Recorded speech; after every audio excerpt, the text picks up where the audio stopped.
If you're not quite sure how car finance works, well, in this video I'm going to be explaining each different method, be it PCP car finance, HP car finance or leasing, and I'm going to compare all of these to buying a car outright in cash so you can decide the best way to purchase your next car. I'll also be explaining how I managed to finance a Porsche at the age of only 21 and how actually car finance can be fairly cheap if done right. If you've got any questions about car finance or how interest works or what kind of credit score you might need, then be sure to drop a comment down below and I'll try and answer it whenever I can. Now let's get into the video. The first method of purchasing a car that I'm going to talk about today is buying it outright in cash because it's the easiest to explain. Now I probably don't have to explain in too much detail what purchasing a car outright in cash means. You're probably not purchasing it with pound coins and you're probably not purchasing it with £5 notes. It's probably going to be with a bank transfer or maybe a debit card. Now if that explanation was a little bit too complex, you probably want to turn off the video and either get some sleep or go back to school. So what are the advantages and disadvantages of buying a car outright in cash? Well, the first advantage is that you own the car and you don't have to jump through any hoops when you want to sell or get rid of the car because obviously there's no one external that you have to repay. And you're also not going to incur any interest because obviously if you finance the car you have to pay money to borrow that money from someone else. You'll obviously pay back more than you borrow. Now another advantage of buying a car outright in cash is that you don't get tangled up in some of the nitty-gritty details of a finance arrangement. If you finance a car you might have to have it serviced at a manufacturer's garage, which is obviously going to be a lot more expensive than having it serviced by just a local garage. Also, on a financing arrangement, you might only be allowed to do 10,000 miles a year. But what happens if you drive 12,000 miles a year? Well, at the end of the contract, that financing company will probably charge you an extra 30p per mile that you went over the allowance. So if you do an extra 2,000 miles, that's probably an extra £600 penalty that the financing company are going to charge you. On top of this, you also don't have to worry about making monthly payments every single month for years on end, and you also don't have to worry about being upside down in a finance lease. And I'll explain a little bit about what that means later. But what are the downsides of buying a car outright? Well, the first downside is that obviously you need all of that money ready to go. Especially if you're buying a nicer car, you might need 30,000, 50,000 or even more. And especially at a young age, it's not easy to have that much cash saved up. Another downside of buying a car outright is that, well, you could have done something better with that money. You could have used it for a deposit on a house. You could have used it to invest in stocks or property to generate you more money, or maybe even started a business. But instead you decided to buy a depreciating asset which is going to lose money each month instead of making you more money each month. It's like taking hundreds of pounds every month and just burning it. But sometimes buying a car outright in cash is a good idea because it can actually save you money. But again, I'll explain that a little bit later in the video. If you're enjoying the video so far, be sure to drop a like down below and subscribe to the channel if you haven't already. So next up we have hire purchase financing, and to explain this you effectively take the price of the car and split it into the two. One part is your deposit, which is the amount of money that you pay up front for the car, and the second part is the loan, which effectively gets split evenly throughout the entire agreement, whether it's 12 months, 24, 36, 48, whatever it might be. Now it's obviously not quite as simple as taking the loan portion and splitting it evenly over the life of the agreement, because on top of that you have to factor in interest, you have to factor in admin fees, maybe a final processing fee and bits and pieces like that. So what are the advantages of HP financing? Well, the main advantage is that you don't have to have all of the money ready to go on day one. Obviously it takes a large portion of the cost of the car and splits it down into manageable monthly chunks. You also get to own the car at the end of the agreement because obviously you've paid for the entire car. On top of that, with HP financing, you probably don't or probably aren't going to incur any mileage penalties. But even though it takes a large portion of the cost of the car and splits it down into monthly manageable chunks, the monthly repayments on HP financing are probably going to be more expensive than the monthly payments on PCP financing. But in a way, this is actually a good thing because it means that you're paying down the balance faster, meaning that you incur less interest overall. Let me explain how. So as a bit of an example, let's say that you've got a hire purchase contract of £10,000 over 2 years and you're going to incur a 5% interest. So for the first year, you've got the full £10,000 outstanding, which means you incur 5% interest on the £10,000. But after the first year, you've probably paid off about half of the whole loan, so you've only got £5,000 left. And you obviously then only incur 5% interest on that remaining £5,000. Now that's obviously not quite exactly how it works, because interest isn't calculated yearly. Interest is actually calculated monthly and added on to your outstanding balance each month. And then when you make a payment against your outstanding balance, the interest is calculated on the new outstanding balance. But it just makes it a bit easier to understand. Now with PCP financing, it's actually a little bit more complicated. So still using the same inputs of £10,000 over 2 years, but with PCP financing, it kind of splits it down into three. You initially split this £10,000 down into two sets of £5,000. You've got your £5,000 bubble and the £5,000 loan, and that £5,000 loan gets split over 2 years. So it's advantageous because you're only paying off £2,500 in year one and £2,500 in year two. So obviously your monthly repayments are going to be a lot smaller. But it does mean that in the first year, you're paying 5% interest on the full £10,000 balance. But obviously after the first year, you've only paid off £2,500.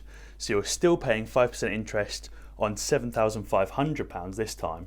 So obviously because you haven't paid off as much with the PCP financing, you're incurring interest on a much larger balance, which means you're probably incurring more interest. So to cut a long story short, basically hire purchase financing incurs less interest because you're paying off a bigger amount each month. Now another advantage of HP financing compared to buying a car outright is that it means that you can use your money to do something different and something better with your money. So this could be a good thing. Let's say you decided to invest in the stock market or to invest and buy a bond. Maybe this bond paid you 7% interest per year. Now obviously that's quite a big return for a bond, so it'd probably have to be like a fairly ropey bond or some fairly ropey loan notes, but let's just assume that you were really confident that nothing bad was going to happen to your investment. If your hire purchase interest is only 5%, then this is really good because you've made a profit. Let's say you took your £10,000, invested it, and you made a 7% return, which is £700, and then your 5% interest on that £10,000 loan is only £500. So obviously you've profited £200, which is great. But if you don't have a great credit score, then your hire purchase interest might be really big, something like 15% interest. So then all of a sudden, 15% of £10,000 is £1,500. So you've only made £700, but then you've had to pay £1,500 in interest, which is obviously not great and is quite a big loss. So therefore, if you don't have great credit, you could have saved quite a bit of money by just buying the car outright and then saving money to invest in the future. Another advantage is that actually a lot of dealerships will give you incentives to finance through them. They might give you an additional discount or maybe even make a contribution towards your car finance. So what are the downsides of hire purchase financing? Well, the main downside is that you don't really own the car and you probably have to obtain permission if you wanted to sell the car. You might also even incur early repayment penalties, so make sure you read your agreement beforehand. Another downside of hire purchase financing is that the interest rate is usually a little bit higher than PCP financing. HP financing is usually somewhere between 5 and 8%, where PCP financing is usually somewhere between 3 and 5%.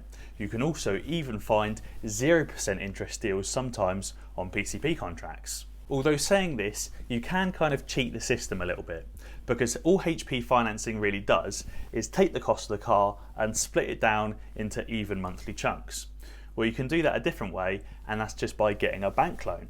Obviously, if you just apply for a loan from a bank, they'll give you all that money, you can buy the car outright, and then you just pay back the loan in monthly chunks. And if you've got good credit, you can probably get an unsecured bank loan for somewhere around 3 to 5% interest. So then it's basically the same as a PCP finance deal. The only main drawback to getting an unsecured bank loan is that they usually cap out at around £25,000. So obviously that's fine if you wanted to get a BMW or an Audi, but if you wanted to get like a top of the range GT3 RS or a Lambo, 25k is probably not going to cut it. Another downside of HP financing and also PCP financing, but not if you buy a car outright or if you lease it, is that you could end up underwater on your loan or upside down on your loan or in negative equity. This is obviously pretty bad, but how exactly does it happen? So when you finance a car, you've got two different things. You've got the car itself and a loan. So let's say you bought a £20,000 car and you didn't use any deposit, so you also had a £20,000 loan or £20,000 worth of financing. So let's say after a year that car is now worth £15,000 because of depreciation. Now, especially if you've bought a new car, it's likely to depreciate quite a lot in that first year. Obviously, if you bought a pre-reg or an ex-demo car, it will probably depreciate less, but it's still going to be a lot of money. And let's say you took out your £20,000 loan or £20,000 worth of financing over quite a long period. So you're only making a small repayment of about £300 a month. So over the course of the year, you've only paid off £3,600. Let's ignore any interest, and that probably means that you've got about £16,400 left on the loan. But obviously your car is only worth £15,000. So if you wanted to sell the car, you'd obviously get £15,000 back for it, but you'd have to settle the full £16,400 financing arrangement, which means that you'd have like an additional penalty of £1,400 that you'd have to pay to get out of that arrangement. Another downside is that because obviously you don't own the car, the financing company do, if you fail to make a payment, it can really badly impact your credit score, and also the financing company might decide to repossess the car from you. If this video is helping you to understand car finance, be sure to comment down below saying I understand, so that I know that you've made it this far into the video. So what about PCP financing? How does that really work?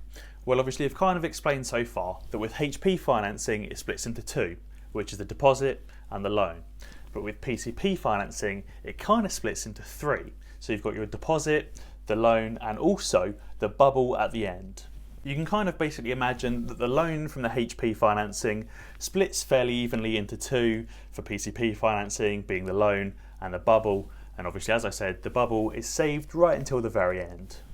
So obviously taking this PCP finance from earlier, instead of taking the 10,000 and splitting it into two sets of 5,000 like you would for the HP financing, you split it into three. You split half the 10,000 into the bubble, which is the 5,000, and the other half, which is the loan, gets split again into two sets of 2,500. At the end of the financing arrangement, you have a choice to make. You can either A, pay the bubble payment and finish the arrangement and keep the car as your own. Option B, you might have actually repaid more of your loan than the value that the car has depreciated. So taking our example from earlier, let's say you had a £20,000 car and after a few years it's depreciated to £15,000. You had a £20,000 loan and you've taken it out over a shorter period, so you've been paying back more, and there's only £10,000 of the loan left outstanding. So obviously you're in a positive position here because the car is worth more than the loan. So you could then give this car back to the dealer and you could get a different car, and you could use this £5,000 as the deposit on your next car. Now the last option, option C, is that you can give the car back and just walk away. Now you'll probably have to read your agreement quite closely. Some companies might let you give the car back and walk away without any penalty, even if you're in negative equity, but some won't. They might make you pay that penalty before you can walk away. Alternatively, if you're actually in a profit position, like I just explained, you might be able to walk away and the company give you back any profit that there is, like the deposit that you would use for the next car. They might give that back to you. Some companies though might keep that money. So make sure you really go in depth and read the fine print of your agreement before you sign the agreement. Now the advantages of PCP financing are pretty similar to HP financing like I explained earlier. Obviously the main drawback is that you're going to incur more interest with PCP, but your monthly repayments are probably going to be smaller. But it does kind of depend on the interest rate that you get given as well. You might get given a 4% interest rate on your PCP finance, but a 5% interest rate on your HP finance. But obviously using the examples from earlier, 4% of £7,500 outstanding is still more than 5% of £5,000 outstanding that you'd have with the HP finance. With PCP financing, you'll probably have to pay a mileage penalty if you go over the allowed mileage. Obviously, if you only go like 10 miles over the allowed mileage, it's not really much of a big deal because it's only going to be 25 or 30p a mile. But if you suddenly go like 5,000 miles over the allowance, you could be in quite a problem. So lastly, what about leasing? Leasing is basically where you pay money every month over a few years to borrow the car. You don't get any of that money back at the end of it, and you also have to give the car back at the end. You don't ever get to keep it. So what are the advantages and disadvantages of leasing? Well, the first advantage is that because you're only borrowing the car and you never intend to own it, the upfront payment or the deposit is cheaper, and also the monthly payments of leasing are probably also cheaper as well. Another advantage of leasing is that because you're only borrowing the car, you don't have to worry about depreciation or being underwater on a loan, which is obviously a good thing, because the last thing you want is to get to the end of your 3-year financing arrangement and then figure out that you've got a £2,000 penalty or maybe even more to pay before you even get to keep the car. With leasing, you obviously just don't worry about any of that, and you just give the car back at the end, and you don't have to worry about any giant penalties because you're underwater on a loan. There are a few downsides to leasing though as well. Leases aren't usually done through a main dealer. They're usually done through a specialist leasing company. And these specialist leasing companies go to the main dealers and buy a whole bunch of blank cars. So this means that you can probably specify what colour car you want, but not much else. This means that you can't choose what type of alloys you want or the wheel size. You can't choose a sat nav. You can't choose whether it has heated seats or not, folding wind mirrors or not, sports exhaust or not, tinted windows, blacked out trim. You probably just get what you're given, which is going to be like the base trim, which is obviously absolutely fine if you're not that much of a car fanatic. But if you want all of the added extras that come on top of the base trim, leasing probably isn't for you. You can specify to have optional extras added on, but you basically end up paying for the entire extra.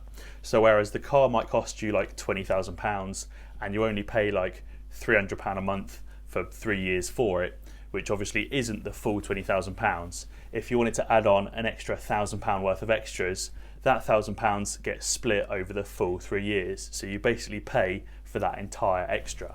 And that can turn a £300 lease on a £20,000 car up to like a £500 or a £600 a month lease on a still £20,000 car. Because let's say if you pick a £3,000 extra, that's all of a sudden going to add on like an extra £100 a month if your lease is split over like 3 years. On top of this, similar to PCP, if you end up with scratches on the car, or you go over the mileage allowance, or you don't keep up with the proper services, you'll probably face quite a large penalty at the end of the contract as well. Finally, because you don't really ever own the car, you can't really customise it either. You can't remap it, or get a sports exhaust, or tint the windows, or any of that cool stuff. Because you don't own it, you just have to leave it as is. So as you can see, there's quite a lot of different options that you can take when purchasing a car. If you do have the money, and all you really do with your money is leave it in a bank account, then it's probably better to buy the car outright in cash. If you don't have the money, and you don't really know how many miles you do a year, and you don't really want to incur too much interest, hire purchase financing might be the way for you. And if you literally just want to borrow a car for a few years and then give it back, then PCP or leasing might be better for you, depending obviously on what kind of added extras you want on the car. As always guys, if you enjoyed the video, then be sure to check out some of my other ones. Alternatively, subscribe to the channel and ding the notification bell, because that way you'll be alerted when I upload a new video. Cheers!